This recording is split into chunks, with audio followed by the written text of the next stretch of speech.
administración. El agente español sabía que no podía solventar esos problemas sin regresar a Londres, lo cual era muy arriesgado en esos momentos. En un primer instante, Jorge Juan pensó que su antiguo compañero de aventuras en América, Antonio de Ulloa, le sustituyera en la misión de dirigir la red de espionaje inglesa cuando éste acabara el recorrido por Europa que también le había encargado Ensenada para recoger información en Francia y otros países sobre asuntos económicos, científicos, comerciales y militares. Pero finalmente Jorge Juan se decantó por Miguel de Ventades, a quien entregó el dinero para continuar la misión. A pesar de que el embajador español en Londres, Ricardo Wall, no se enteró de la fuga de Jorge Juan hasta que Ensenada se lo contó por carta el 4 de mayo de 1750, pronto supo de la llegada de nuevos espías para reponer la red recién desarticulada. En febrero de 1751, el diplomático fue informado de que habían llegado a Londres el capitán Dámaso de Lat y el teniente Agustín Hurtado, cuya misión era la adquisición de secreto para compactar metales e invención de nueva artillería, cito entre comillas. Estos dos oficiales partirían poco después en misión clandestina a Dinamarca, Suecia y Rusia. No fueron los únicos agentes de Ensenada en el extranjero,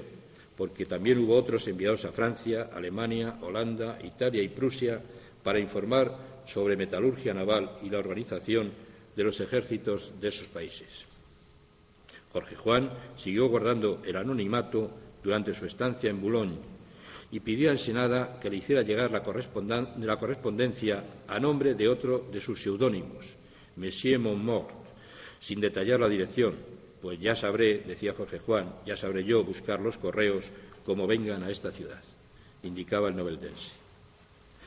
Su última carta a España desde Boulogne-sur-Mer lleva fecha del 30 de mayo y en ella informa de que 2 días antes había zarpado el bergantín Príncipe Carlos con todas las familias de los ingleses enviados a España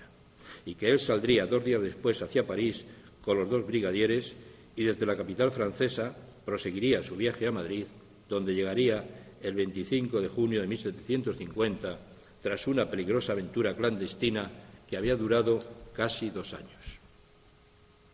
Poco después de su actuación secreta en Inglaterra, Jorge Juan fue nombrado capitán de guardias marinas y fundó el Observatorio Astronómico de Cádiz. Además, redactó un compendio de navegación y estableció en su casa la Asamblea Amistosa Literaria a la que acudían estudiosos, escritores y jefes de la Armada para debatir temas y cuestiones matemáticas o de física, geografía, historia y otras materias. Esta asamblea, no lo olvidemos, sirvió de aliciente y ensayo para lo que hubiera debido ser la Academia de Ciencias, que por desgracia para España nunca se fundó, pese a que el mismo Jorge Juan tenía ya redactados los estatutos. En resumen, la recluta de técnicos extranjeros llevada a cabo por Jorge Juan comienza en 1749 con la contratación de Patricio Lagui, maestro de jarcias y lonas, con 3 de sus oficiales.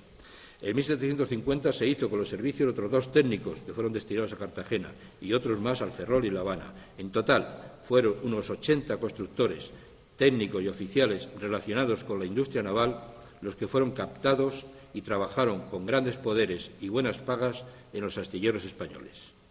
La misión de Jorge Juan acabó en 1750, como hemos dicho ya, cuando debió de huir precipitadamente de Londres disfrazado de marinero en el mercante Santana, al ser detenidos el padre Lynch y el capitán de la Marina Mercante Morris.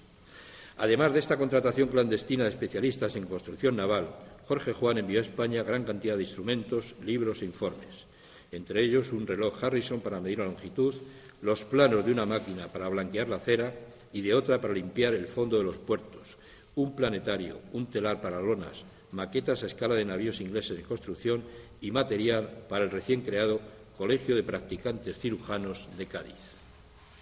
Los planes de Ensenada empezaron a fructificar a partir de 1752. Los astilleros del Ferrol llegaron a poner en grada 12 navíos a la vez, algunos de los cuales estuvieron en servicio casi 100 años. En 1754, la Armada contaba con más de 50 navíos y fragatas y Gran Bretaña era consciente de que España se había convertido en un peligroso rival en el mar. Es entonces cuando los diplomáticos y agentes británicos arreciaron la conspiración con los sectores políticos españoles agrupados en torno al ministro Carvajal y opuestos a Ensenada, hasta conseguir la destitución de este último mediante una operación de desinformación que arranca en junio de 1752, cuando el embajador Richard Wall acude a Madrid, donde se reúne con su colega británico en la corte de Fernando VI, Benjamin King, y otros enemigos de Ensenada. Al final, la conspiración tuvo éxito y Ensenada fue detenido y desterrado de la corte por orden del rey. Lo que Inglaterra no había podido conseguir por la fuerza, lo conseguiría una vez más por la astucia, ya que el programa de rearme naval español se ralentizó y no alcanzó las ambiciosas cotas que Ensenada se había propuesto. Pero en lo que atañe a Jorge Juan, podemos decir que su misión clandestina en Inglaterra tuvo, en líneas generales, bastante éxito. Varias decenas de constructores o técnicos navales pudieron llegar a España secretamente y trajeron instrumentos, máquinas, diseños, planos y documentos que aportaron grandes avances a la construcción naval española y a la Armada. En el manuscrito original de 1881, que se conserva en el Archivo Municipal del Ayuntamiento de Novelda y del que es autor Nicolás Ávila Navarro, se dice textualmente que la penetración de la red secreta de Jorge Juan en Inglaterra fue tan exitosa que, entre comillas, a la vuelta a España, después de contratar constructores, maestros y fabricantes que reformaran el aprendizaje de la maestranza, ideó un plan general de arquitectura naval que modificaba por completo el del general Gaztañeta, seguido hasta entonces en España, y corregía los defectos observados en las reglas inglesas. Los fundamentos están en la obra publicada con el título de Examen Marítimo, traducido a muchas lenguas y que a finales del siglo XIX todavía servía de consulta. A estas tareas de Jorge Juan siguió la dirección de proyectos, planos y obras de los arsenales de Cartagena y Ferrol, con resolución de dificilísimos problemas de hidrodinámica en la formación de diques, gradas y otras obras hidráulicas. El mayor influjo de Jorge Juan, sin embargo, estuvo en la racionalización de la infraestructura técnica de la Marina, concretado en dos proyectos que cristalizaron durante su estancia en Londres. El primero se relaciona con la Academia de Guardias Marinas de Cádiz, en el sentido de reforma de estudios, adquisición de libros e instrumentos científicos y redacción de manuales para la enseñanza que pudiesen dotar al oficial de la formación necesaria. Su compendio de navegación, de 1752, ofrecerá las técnicas necesarias para la determinación del rumbo o las observaciones meteorológicas y astronómicas que ayudan a mejorar la cartografía y los derroteros. El segundo de estos proyectos, que tienen su origen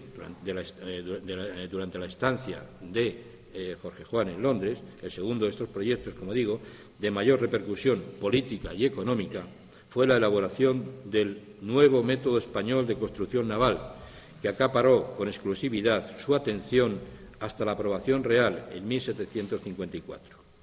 Nuestro Gobierno estaba muy interesado en mejorar la fábrica de navíos y consideraba el método inglés el más eficaz.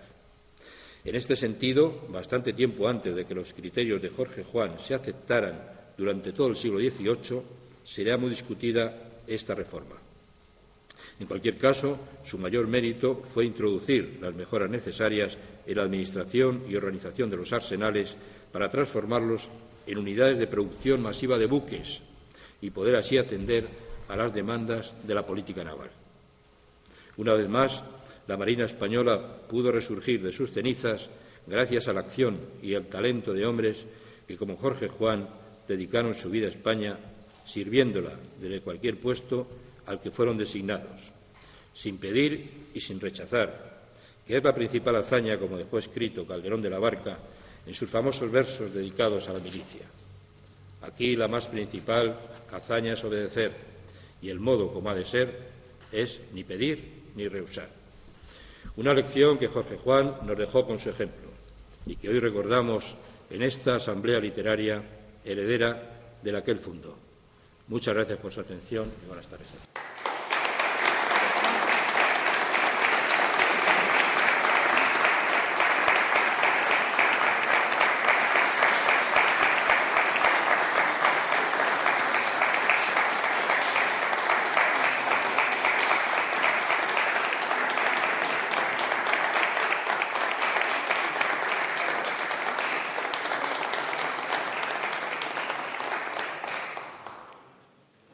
Después de esta magnífica conferencia de don Fernando Martínez,